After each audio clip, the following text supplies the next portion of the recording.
My name is Jennifer Brokofsky, and I'm the coordinator of mathematics in Saskatoon Public Schools. And I'm really an opportunity to work with Shauna and Tracy and start digging into how we can support our English language learners as well and so this is kind of the first of what hopefully will be a little bit of a journey for all of us, a learning journey where we can dig deeply into this idea and start coming up with some not solutions, but some solutions, yes, but also some opportunities for the students that we have in our schools.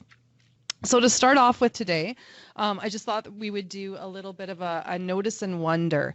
So I put there's 5 different statements that would be very common in a math classroom that you would hear if you were going in classroom. And so through your EAL lens, take a look at some of those statements and think what comes to mind. What do you notice? What do you wonder when you take a look at those statements?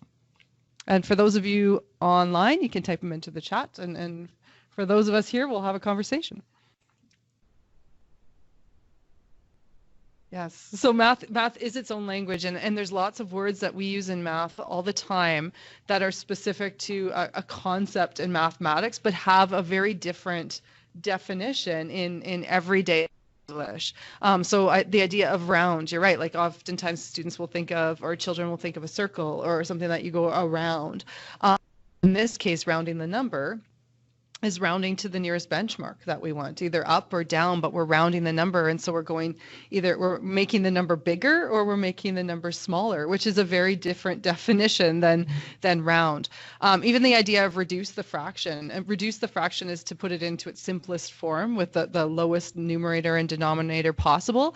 But reduce in English make smaller, and when we reduce a fraction, it's actually equivalent to the larger fraction. It's the same. And so just even like using language like that can be really complicated for a lot of our English language learners. The idea of table or times or a pattern core. A pattern core in math is the part of the pattern that repeats. It's that essence of the pattern that you see over and over and over again. But the word core is often the middle. Right? We think of an apple core or something like that. So the definition of the word core in math is different than the definition that our students might be exposed to.